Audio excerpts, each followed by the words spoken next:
people have already started marrying, their AI bots. I'm sorry. I just can't. What are you talking about that they're marrying AI companions?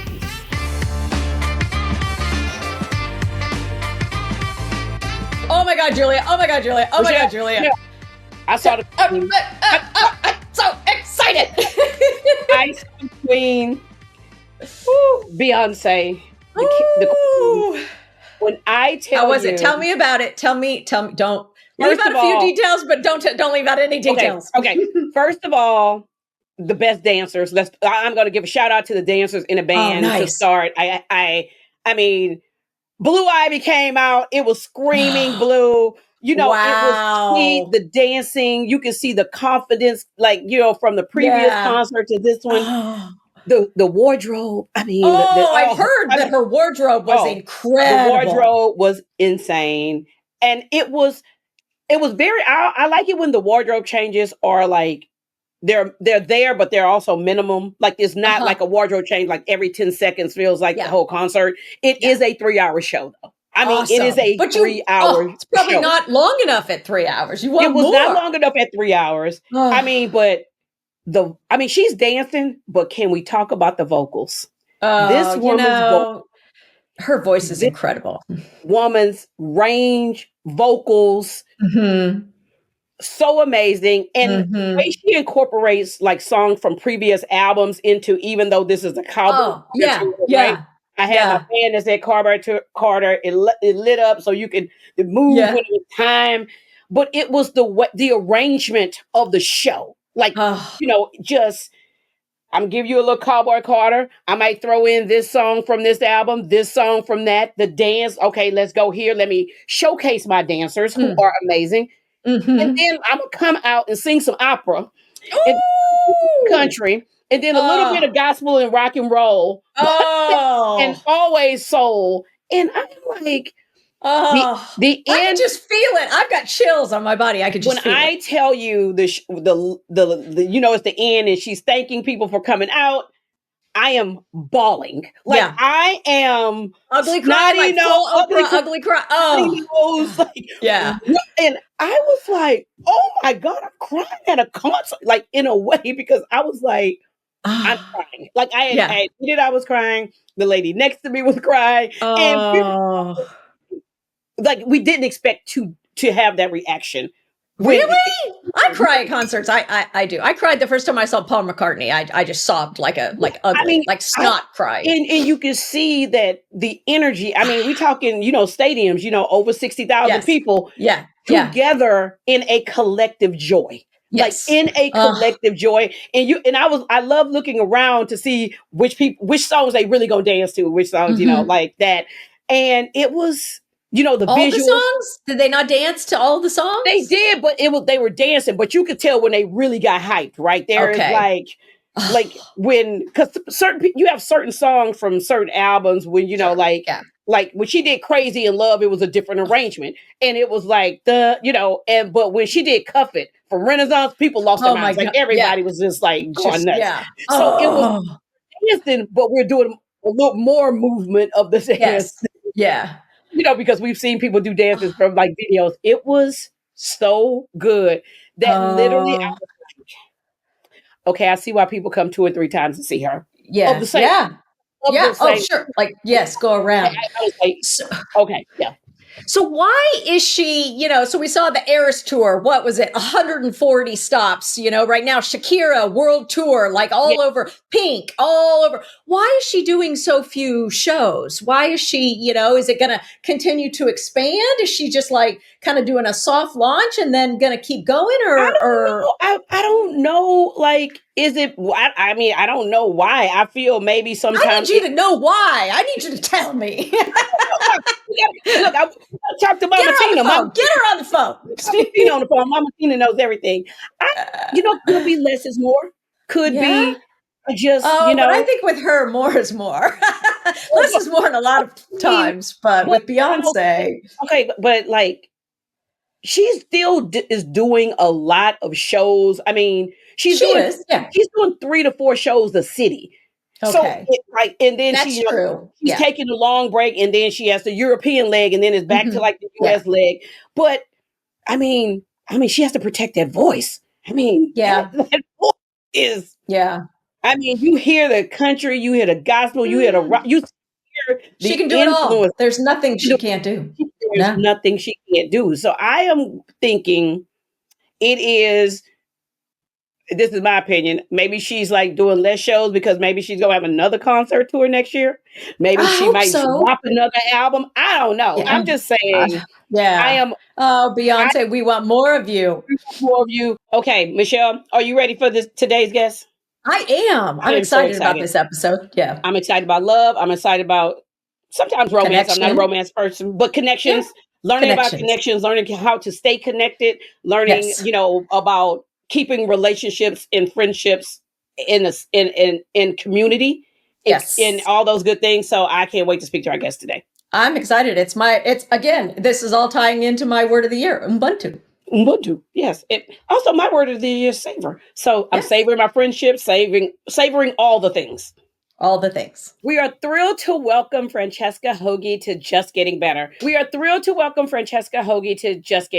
Francesca is a love coach and educator with a passionate, pragmatic, and holistic approach to helping people find true love. A former corporate lawyer, she began blogging about dating in 2008 to share her hard-won lessons on the topic. We've all been there. In 2014, she pivoted from law into matchmaking and coaching to follow her passion for positively meddling in other people's love lives. And never look back. She's the host of the top-rated relationship podcast, Dear Franny, founded the True Love Society, and the author of the book, How to Find True Love. Prior to her love career, Francesca appeared on 2 seasons of the iconic reality TV show Survivor. Please welcome Franny to the show. Welcome, Francesca. So glad to have you with us today. Thank you, Michelle. Thank you, Julia. That was a great intro. Thank you so much for having me. I'm excited to talk to you both. Okay. I'm so excited because I have a lot of friends who I've had recently a lot of conversations on relationships and dating and everything right now. And I think, and we were having this conversation. So women have always been sold the idea of a soulmate. Like there was one person who is believed to be their one and only true love. Do you believe the idea of soulmate have evolved, or that soulmates can be outside of romantic love? Because I see my girlfriends like Michelle, they're my soulmates as well. Yes, such a good question. So I do believe that soulmates are beyond romantic love. You can have soulmates that are friends. You can have soulmates that are children. I mean, like you could, one of your children could be a soulmate. I think that there's lots of ways that operates, because we have all of these different rules and we have all these different perspectives on love. But if you look at love on a spiritual level, which is what it is, love is spiritual, meaning it is literally of the spirit. It's not a physical, tangible thing that we can hold in our hands. But obviously, we know the experience of it is so real, right? And what's more real than that?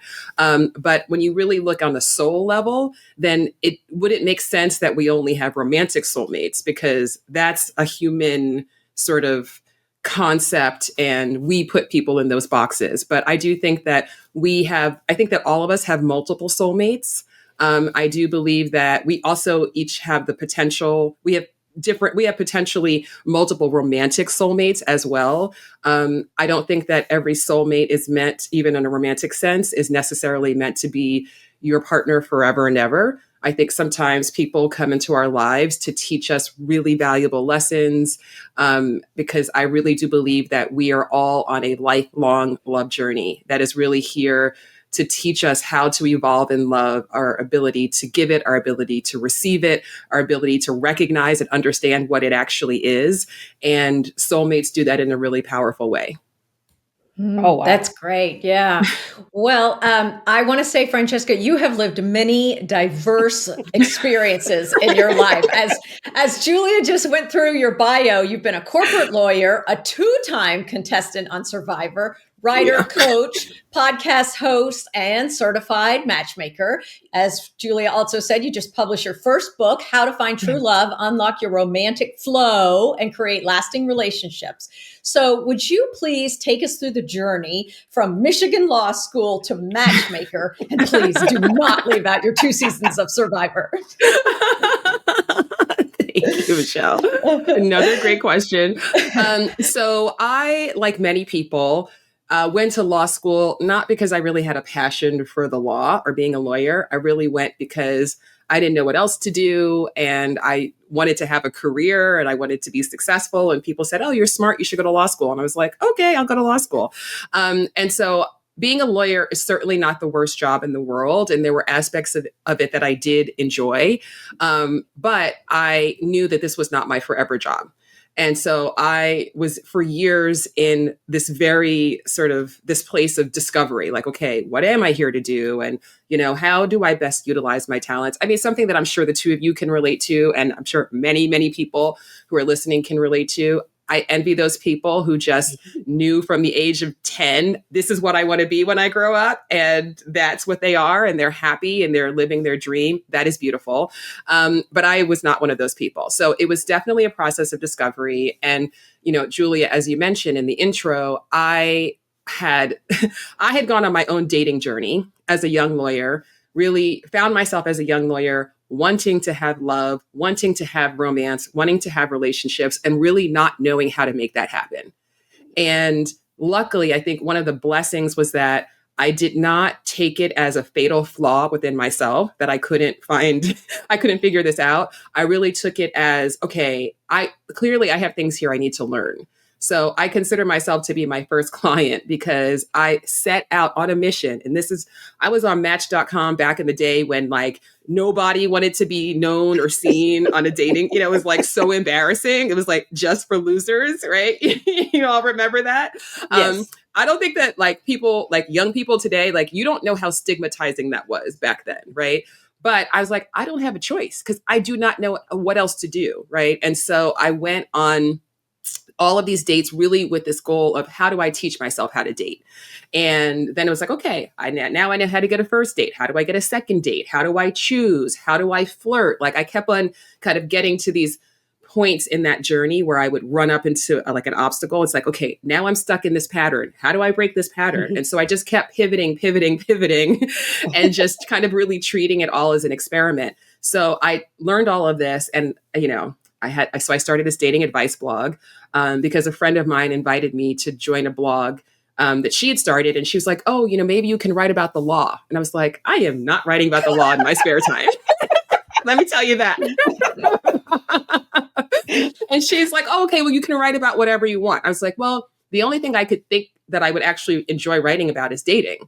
And she was like, great, write about dating. So that was how that all began. And then so while I was still in this limbo, I'm writing about dating, not at all connecting any dots of oh, maybe this is something I can do. Because again, this is 2008. So this was before, we had, social media. This is before we had, this culture of coaches. And, that wasn't a thing back then. It was much more, there were much fewer people in that coaching space. So that hadn't even occurred to me. And then this opportunity arose to go on Survivor. And I initially said no, because I was like, well, that looks miserable. I don't want to do that. It does look miserable. It does look miserable, and it is miserable. But I had wanted to be cross off. Cross it off the list. People were like, how was it? Was it fun? I'm like, did it look fun? No. No, it wasn't fun. Some people enjoy it, but I was not one of those people. But anyway, I'd wanted to be on the show, The Amazing Race. Do you know that show? Yeah, Oh, we both love The Amazing Race. Okay, exactly. So I also used to love The Amazing Race. And I was like, oh my God, I would totally win this show. You get to travel around the world, have all these adventures. I was like, I got this. I know how to read a map. I could do I was so excited about the show. So I had applied to be on The Amazing Race with the guy that I was dating at the time. And we got all the way through casting. We got to the finals. They took our passports to get our visas. We got our vaccinations. And I'm like, oh my God, this dream is coming true. Like, I'm actually going to be on The Amazing Race. And then they wound up cutting us at the last minute. And I know that's how I felt. I was like, no, so close. I didn't even know that could happen. It can happen. It can happen. So then about a year later, so this was 2010, I guess. Yeah. So a year after that whole Amazing Race fail, Survivor reached out to me because it's the same network, the same casting company. And they said, hey, what do you think about being on Survivor? And I was like, no, I don't want to do that. But I was in this place of limbo. I was like, okay, I wanted to shake things up in my life somehow. And I was like, okay, I guess maybe this is how to do that. So that's why I said yes. And that's how I ended up on Survivor. So I went on Survivor. Basically, that was a disaster. They invited me back 2 years later. That was also a disaster. But I realized, because when both times, like, I was still a lawyer, I was on this show, didn't go well, and I'm coming back to my same legal job. And I'm like, this is like, something's got to give here, right? And so the second season was actually really a catalyst for me to say, okay, I don't know what it is that I'm here to do on this planet, but this can't be my story. So, and I'm sick of not knowing. So now is the time to figure it out.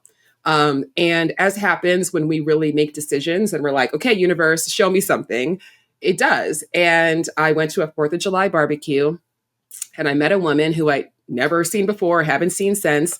And she mentioned that she followed a Black male matchmaker on Twitter named Paul C. Brunson. And I was like, what? I'm like, there's a Black male matchmaker. Who is this person? So I instantly took out my phone. I followed him on Twitter. And through following him, I realized, like, oh, this is like a really smart person. He's got, this is his job. Like, this is amazing. And one day he tweeted that he was going to be speaking at the Matchmaking Institute conference in New York. And I was like, there's a matchmaking institute? I'm thinking, who knew? They have conferences? Like, what? So my mind was blown. So I literally responded to his tweet and I was like, I want to go. And he's like, you should come. And I was like, okay. And I did. And I went and I met all of these matchmakers whose job it was to help people find love. And I was like, these are just regular people who have a passion for helping other people with romantic love. What could be more rewarding than this? So the Matchmaking Institute offered certifications. So I went to matchmaking school. I started working for Paul as his lead matchmaker and coach, which is also like a great full circle moment. And that was 12 years ago. And so here we are. That's great. That's a, you know what? Life is like this. A lot of times, we go to, in high school, everybody tell you it kind of like this. And then the longer you live, you kind of like this, know. And I remember you talking about the match. I met my husband. I answered his ad on Craigslist. So when I usually tell people this, but that's also 2007, right? It was like it was a different world. Yes, it's a different world. Craigslist was amazing back then, by the way. Yeah. I did, but my mother was like, "Go on a place that you buy a couch. Maybe you can find somebody." Like, and that's how funny she said it, and that's what happened. Like, Love it is all those kind of crazy stories. But we one of the things you say in the book and on your podcast is that we rank love. But how do you center love at the same time as you rank love? Like, how do you do both? Is there a duality? Because I had never heard anything about ranking love. Yeah. Yes. So when I say is that we rank love, it's just in terms of like societally, how we talk about love, how we think about love, the type of love that we value. Romantic love is on a pedestal, right? So for instance, if you go home to your to a family dinner over the holidays and you're like, oh my gosh, you guys, I have this new best friend and, they're just so wonderful and they just get me and we have this great, they'd be like, okay, so are you dating this person? Like, you know what I mean? Like they would be like, I'm glad you have a friend, but are you dating anyone? Because in people's minds, things like a friendship is not as important as a romantic partner, right? Or, True. you're expected, maybe the only thing that comes close is parenthood, especially motherhood, right? Is like, that's the most special love. That's the greatest love. But the thing that really applies to everyone is this idea of romantic love, right? And so we are often taught that if you don't have a romantic partner, no matter what else you have in life, you're failing. And it leads to so many people, like, if maybe you get married, but then you get divorced and then you feel the shame because you're like, oh no, and now I'm sick, and so this idea of ranking love, and some people might say, oh, well, of course I should care more about romantic love than I should about my friends or my family or my community. But what I really advocate in my work and in the book is for you to really think of yourself in the center of your life as love, because you are the portal to love, right? Like you are your own portal to love. All of the love that you will experience with another person, within it yourself, is all coming through you, right? So, and we have this abundance of love within us because none of us is worried about running out of love. No one says, I'm gonna hold back and not love because I might run out and I need to save some love. We don't do that, right? We're worried about running out of time, maybe money, maybe ideas, but not love. So we all inherently know that we have this abundant connection to love. But when we start getting into these hierarchies, it can really actually disconnect us from love. So specifically romantic love, if you are single and you want to meet somebody and you have romantic love up on this pedestal as the most important love, and this is the thing that's going to save you, and this is the thing that's going to bring your life meaning, you are now putting so much pressure, right, on yourself, on every person that you meet, who you're potentially in a relationship with, because of this idea of like, I need this in order to be good enough, right? This is the love that's going to bring this meaning to my life. And what I advocate is that we bring romantic love down to the ground where you are. And it's not that you are abandoning your intention for romantic partnership, because I mean, listen, I'm a romantic. I've dedicated 12 years of my life to to helping people find love. Like, obviously, like I want everyone to have the romantic partnership that they want. Like, that is my mission in life. However, I want people to really feel like this is something that they can do and not something that they have to get so lucky and be chosen. And if they're not, then their life doesn't have any meaning. So I talk about how you can do two of those things, Julia, to answer your question, which is I'm centering love in my life holistically, and I'm going to bring love to everything that I do because that is the power that I have. Right. However, I'm also at this time in my life, I am intentionally focusing on finding a romantic partner or deepening my relationship with my partner. You can do those two things at the same time, and you can do it in an empowering way, which is what the whole book is about. Oh, I love it. Yeah, me too. I think that's really going to resonate with people that are listening or watching this. Thank you so much. And also too, I think like, there's people who like, we're married, but people who are single, like you say, divorced, and like the judgment and everything like that around that. And I want, to them to know, like, I'm recommending the book to everybody. I listened to part way and then I was reading like the rest. And because it's a new way of looking at love, of finding romantic love too, I think. Absolutely. Thank you. Thank you. Yeah. I mean, I really think, a big problem is that people feel so disconnected, and they feel like if I want to meet somebody, I just got to hope to get lucky, or I got to swipe and swipe and swipe. But then when you have all that pressure on yourself, then you can be much more focused on getting in a relationship versus getting in the right relationship. Right. Like, I'm sure the two of you know many people who were very focused on, they just didn't want to be single, right? This idea of like, I just don't want to die alone. I just don't want to die alone. And now you're focusing on the fear. You're focusing on the thing that you don't want versus saying like, yeah, I have decided that I want to have a committed true love partnership. And that's something that I'm going to go into the world and manifest for myself. Those are two even though the goal is the same, you know, it just the framing of it, our perspective on it matters so much. Because that gets into our self-belief, that gets into our confidence, that gets into the choices that we make, that gets into, you know, how open we are to receiving love. I mean, it gets into all sorts of things that are really critically important to have a successful relationship. Yes, well, absolutely. Thank you. And you said kind of the magic word there that leads into my next question, which is connection. And I know that you are passionate about human connection, not just romantic, as you said, all human connection. Yes. And yet we as a society are really struggling with connection right now. Loneliness has reached epidemic status. There was a recent study that shows 45% of men ages 18 to 25 have never asked a woman out in person. There's another report that says AI companions are gaining popularity among young adults. So, you know, Franny, you've been a relationship coach for, as you said, 12 years. How have you witnessed changes in the human connection? And how is it impacting the role that you're playing now with people? Yeah. So great question. And yeah, I've definitely seen this evolution over the last 12 years. 12 years ago, and 12 years ago was also when Tinder had just, you know, come out and that was gaining traction. So there was a big shift in how we connected because, you know, as we already discussed, you know, in the days when we were dating on Match.com and on Craigslist, the point was like, let me get on this, meet somebody and get off, right? Like we were not trying to linger. We weren't using it as entertainment. We weren't using that as a replacement for coming together with people in person. We were really using it as a supplement. And what we've seen over the last 12 years is that people have become more and more and more dependent on apps. They've become more dependent on social media. And we have this younger generation who, because they've grown up with this technology, they didn't have the situation that we had, which is like, you didn't have any choice.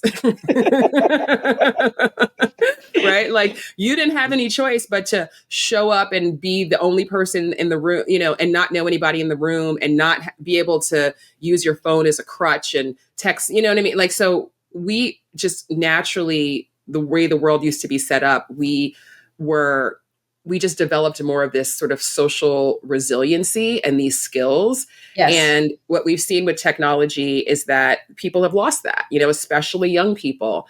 And so it's actually in my work because I was very focused on romantic love at the beginning of my career. And now I am more focused on human connection. I mean, I'm still focused on romantic love, but I still talk a lot about human connection because it's kind of like what I was saying before about like centering love more holistically and realizing like, if you feel really isolated and you feel like you don't have the ability to connect with people, and then you go on a dating app and you think that somehow you're going to magically find that ability to connect and to be vulnerable and to show up with authenticity with a technology which doesn't encourage that, by the way, right? It doesn't encourage vulnerability. It doesn't encourage authenticity. It encourages likes and favorites and engagement and being as popular as possible and all of these things. And so I think we really put ourselves in a situation where it is alarming. And, you know, I mean, I always say, like, if you care about humanity, if you care about things like healthcare and education and climate change, and you care about what we are preparing and the world that we're leaving for future generations, then we should also care about human connection. Because if we don't, like, we can't just be like, oh, wow, these kids today, like, too bad they don't know how to connect and they're so lonely. Like, no, this is a problem. Like, this is a problem for society. And it's a problem for people's spirits. Right. And so, yeah, I think that we all need to be more mindful, especially now, as you know, you mentioned, Michelle, with the AI companions. People have already started marrying, you know, their AI bots. I'm sorry. I just can't. I'm not trying to be insensitive to anyone that's listening. I'm not trying to be insensitive to anyone watching. What are you talking about that they're marrying AI companions? I mean that, so the first documented case of this was actually in New York. There was a woman who she created this AI companion, and there's lots of websites or lots of platforms where you can do this, and you can really build your perfect person, right? You can choose obviously what they look like and their hobbies and their interests and how they speak to you and all of the things. And I believe she also made a hologram of this person, so she could kind of interact as much as you can with a hologram. But yeah, that she married this AI, and she says that it's the greatest relationship of her life, because of course it is, in the sense that this AI companion, because it's not a person, it's an algorithm, is infinitely patient, is infinitely, tell me everything, always, what's that word? Like acknowledging and, just anything that you co-signing everything, everything that you say. Exactly. So but it's her that's like, she's created that. She's created this, and now the algorithm knows how to interact with her in a way that's going to make her feel good. And so I think of it as like, this is just like this. Yeah, mine is blown. I'm gonna have to do a deep dive. This is one of those like Saturday morning with multiple cups of coffee or tea that's gonna happen, because yeah, okay. Yeah, I mean, it's really sad. I mean, and there's also these services that you can sign up for where you'll get text messages. So your AI companion will text you all day. So, you can just interact with this, which by the way, is what a lot of humans are doing now. A lot of humans, I mean, I have to tell people all the time, I'm like, texting is not dating. Chatting on an app is not dating. Like, people will tell me all the time, they're like, oh yeah, I've been talking to this person for a few weeks, few months. We haven't met yet. I'm like, okay, you're not dating them, right? Like you're texting them every day. Like, and so I think that literally has become normalized in our modern dating culture. So to go from texting every day with a person who you're not interacting with physically to an AI bot who's going to always text you exactly what you want them to say, and you don't have to deal with the complexity of navigating a relationship with another person. I see why that is appealing to people. I get it. And I think we all need to understand that appeal. And if we are disturbed by it, or we see this as not where we want to head as a society, then we need to start talking about it. And we also need to start coming up with solutions like, okay, what can I do? How can I bring more people together? Who are the young people in my life? I mean, I don't have children. I have godchildren. And the thing that makes me the happiest is that they ask me for dating advice. That's great. And I've had to encourage them because they're boys. I've had to encourage them like, listen, yeah, you just got to go talk to that girl. You got to go talk, because one of my godsons is gay. Like, yeah, you got to go talk to that boy. Like, you can't just, and they've done it, and they've been brave, and they've gotten quote unquote rejected sometimes, but they've also had successes, and so I think we have to take some responsibility for helping the next generation develop those skills that they are not naturally developing in our current society. Wow. Well, well, this is going to lead. Okay, so this is my happy question, because that was Julie's a lot to unpack. Still recovering from this conversation. Okay. Projections form us into becoming the person that we need to be. We can't just be who we are without any, resistance. So anyway, go ahead, Julie. So I tell people all the time, I'm an impossible flirt. I am a flirt all the time, right? And you say romantic love, you mentioned connecting through flirting. Yes. And do you think the idea of flirting has changed due to where we are as a society? Because flirting, in some cases, people might feel is putting pressure on the receiving party. I believe there's a different version than when I grew up of flirting based on what today's version is of flirting. Like, I always say, if I'm at a bar and somebody goes up to me and says, "What are you drinking?" And I go, "What are you buying?" That's my flirt. I don't tell you what I'm drinking. Because now you're buying the next drink. Yes. But that's also I think my generational thing. Like, I don't know. No, that's your personality, because we're the same generation. Yeah, it's definitely your personality. Yes. I'm like, don't talk to me. Yeah. No, I'm like, yeah, right. So, but how do people flirt now? Like, because if they don't have the understanding and the tools, as you say, that in this human connection, how do they flirt? Yeah. So, okay. So first of all, that is your personality, but it is also a sign of the times because there are a lot of people. So I've been on this book tour and I had this amazing event last week in LA where it was a very diverse audience. Like there was probably 50-50 men, women, different age groups.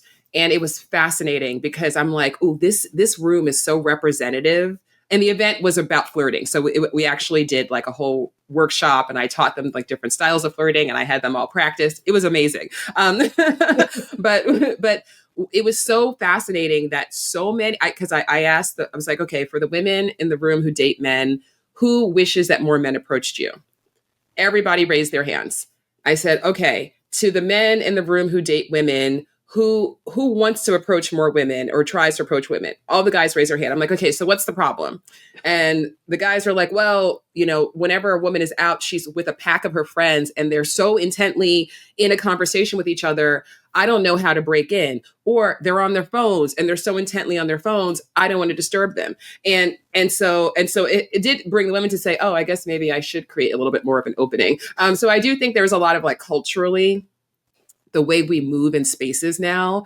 I think, Julia, like to your point, I think I know a lot of women who, if a man came up to them in the bar and said, what are you drinking? Their thought wouldn't be, oh, here's an opportunity to flirt. It would be suspicion or it'd be judgment or be like, well, is this somebody that I want to talk to? Or like, why are you asking? Or, you know, like there's this defensiveness that people have. So I think, you know, and I have, you know, a whole chapter about flirting in the book because I think it is this important for everyone, whether you were single, whether you were in a relationship. Being able to cultivate this connection in the first place, keep it going over time is something you need to be intentional about. But the style of flirting that you're describing, Julia, I would call that like in the playful teasing category, right? And not everybody's comfortable with that. But there's many different styles of flirting. There's 8 different styles that I identify in the book. And I actually have people start with attentiveness and compliments. Okay. And so attentiveness is literally, I mean, there is some courage that's required because you have to be willing to start a conversation with someone, right? Or when you're in the situation where you are having a conversation with someone, you're like, okay, here's an opportunity, right, for me to lean into this. So attentiveness is just, it's just that. It's leaning in. It's asking questions that you actually care about the answer to, that are meaningful, you know, trying to genuinely get to know something about the other person, sharing something of yourself with the other person. And just really, you know, I define flirting as words and actions that are designed to make another person feel seen, special, and acknowledged. That's the baseline, right? And you can layer on top of that desirable, and you can layer on top of that desired by you specifically. So there's levels to flirting, but it just going back to like, okay, how do we just look at this as not this high pressure situation, but we actually look at this as an opportunity just to connect with another human. And maybe this is going to lead to more, and maybe it's going to just be this interaction, but just understanding that interaction in and of itself has value, right? So starting those conversations, giving a compliment is a great way to flirt with somebody, and also to take advantage of an opportunity and be a conversation starter, right? So it's like, wow, those are amazing glasses, or like that red looks so good on you, or, you know, I love your shirt. Like, just, it doesn't actually matter what you say, though. Don't be creepy. And like, you're hot is not a great compliment for a stranger. Cause you know, and this is another thing I talk about when I talk about flirting. It's like the way you flirt with somebody who is a stranger at an event or on an airplane or in a coffee shop versus somebody that you're actually dating versus somebody you've been married to for 20 years, those things are going to differ, right? And that's fine, but just be appropriate, right? So it's more about, okay, what's a genuine compliment I can give somebody in this moment?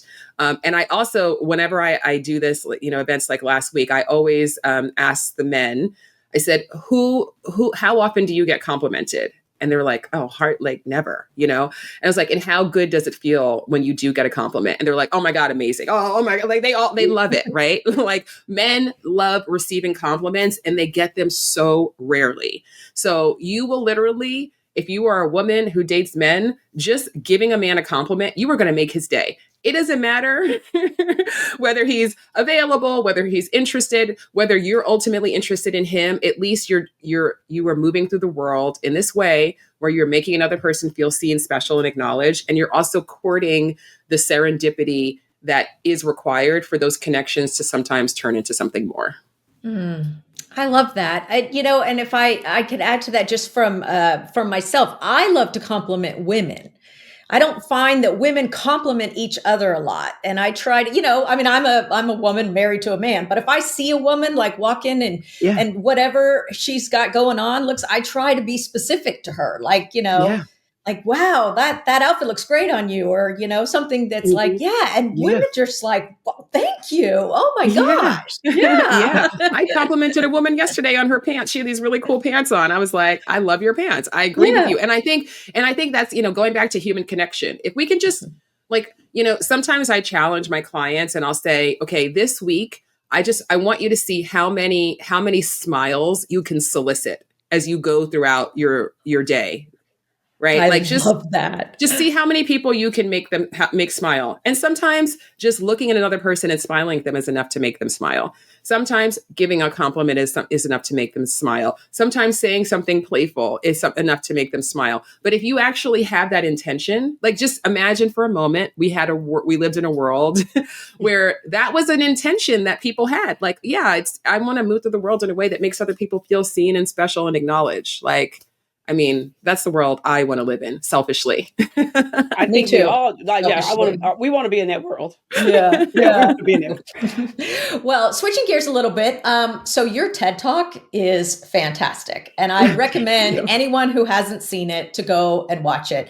And it reminded me of a story that I heard a guy say many years ago, that his daughter was growing up. She was young. And he said, jokingly, but not entirely, I'd rather her, sit in front of the TV and watch the 700 Club than the Disney Channel, because he felt like it would be easier for him to deprogram what was going on the 700 Club than this happily ever after idea. Oh my goodness. So, I think they're both tough to deprogram. But his confidence was more in the 700 Club. So, because there's so much reinforcement of happily ever after. True.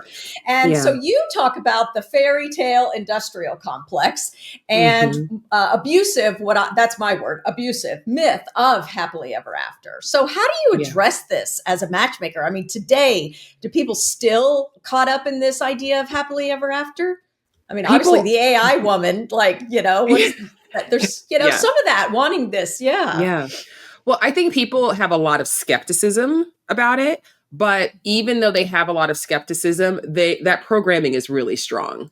Right. And so even though they have skepticism, there is still, at the same time, someone can be skeptical and still have an expectation, for instance, that they're going to know the moment they see someone, whether or not that's their person. Right. They might still, if they meet somebody and that person love bombs them and is like, oh my God, you're the greatest thing since sliced bread. And it doesn't matter that I don't know you. I'm still going to just tell you how you're the best thing ever. They're like, oh my God, this is so romantic. It's like a movie, and they get caught up in that. Right. So I think that just even talking about this and asking people like, well, how do you think romantic love happens? Right? What do you think is the purpose of a romantic relationship? Do you think that you know when you know, or are you open to the fact that you actually need to get to know each other and each other's character and, what is the relationship that you co-create together? Do you really think that a fairy tale wedding is going to ensure a happy marriage?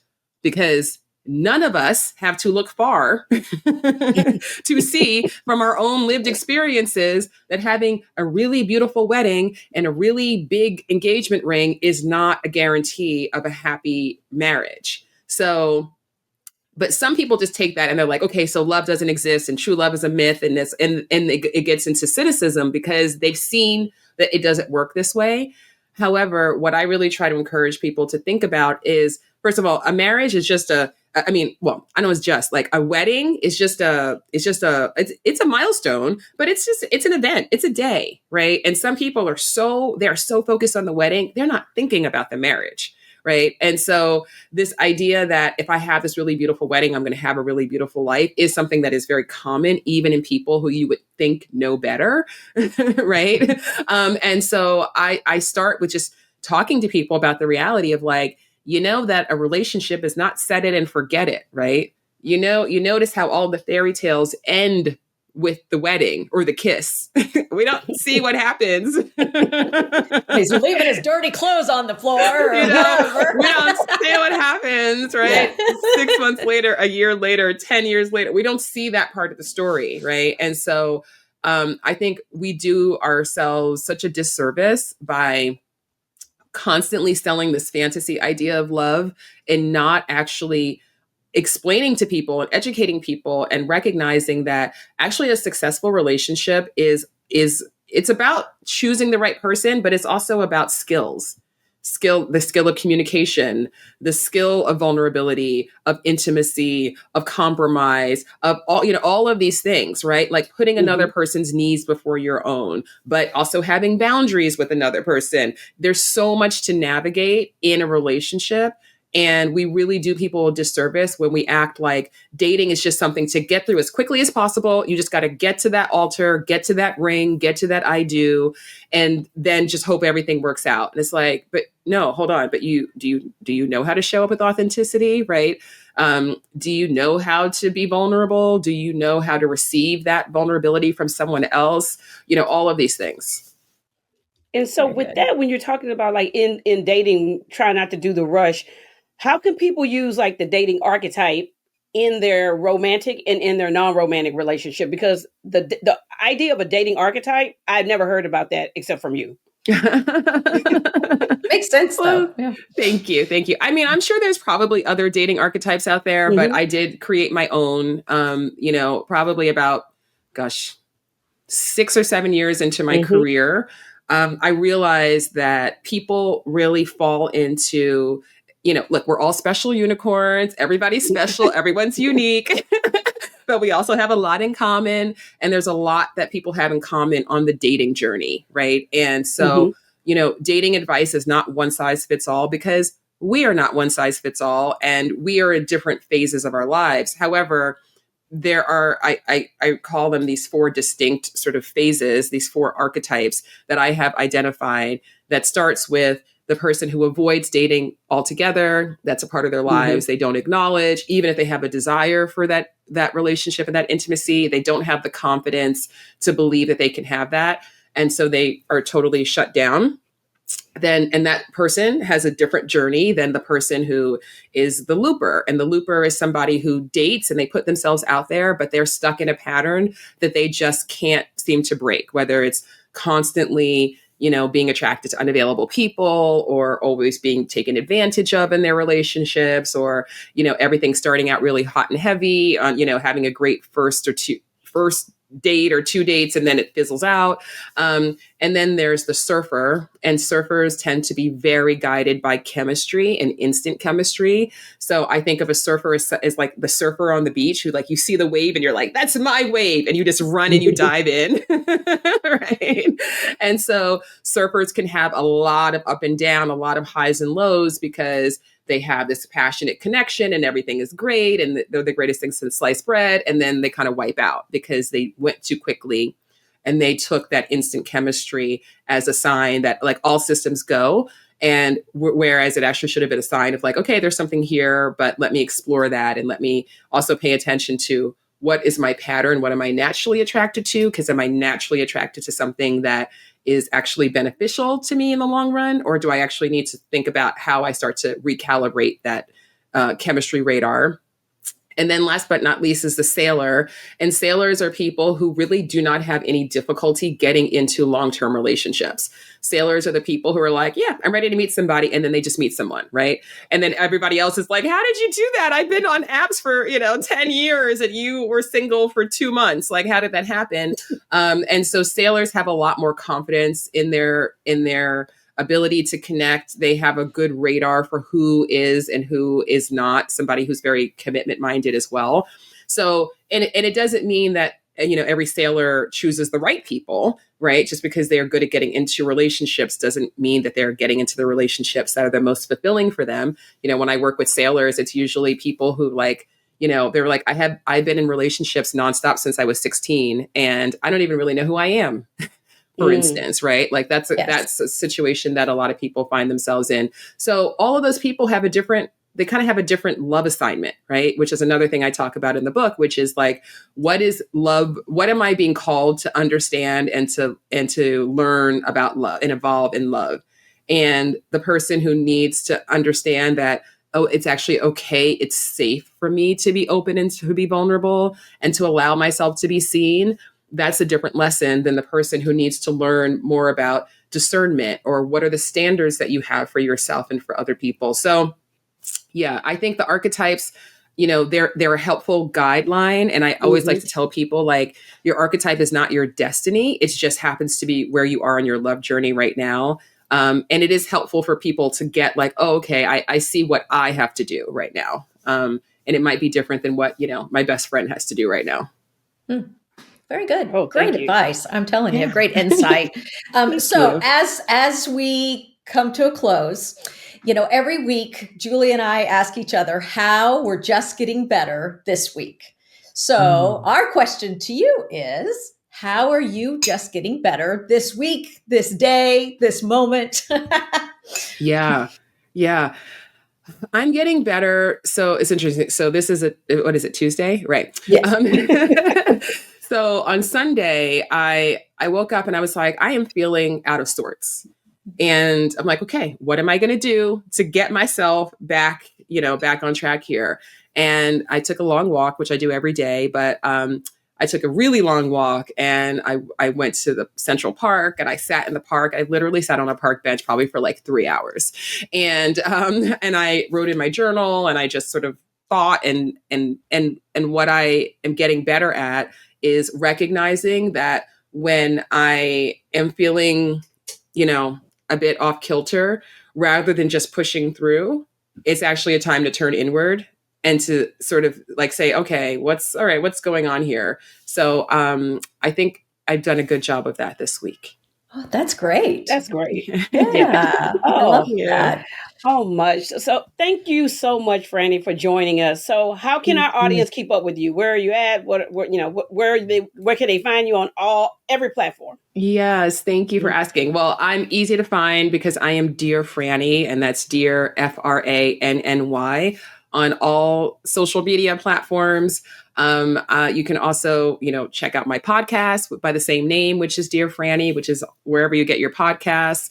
I also have my new book, How to Find True Love, which is available wherever you get your books. So there's lots of ways to get in touch with me and to keep up with what I'm doing. And I would appreciate if people did that. Absolutely. Wow. Well, I think we encourage them to. Yes. Yeah, we encourage them. Yeah. Thank you so much. Thank you for joining us today. It's been a really great conversation. Yeah, I loved it. Thank you. Thanks for listening to Just Getting Better with your hosts, Michelle Williams and Julia Coney. We hope you enjoyed our deep dive into some important topics impacting women today. To ensure you never miss an episode, click follow or subscribe. Head over to isjustgettingbetter.com to sign up for our email list, as well as check out all the links and resources in the show notes. And be sure to follow us on social media. If you love the show, will you please help us build our community by sharing it with friends? Until next time, keep just getting better.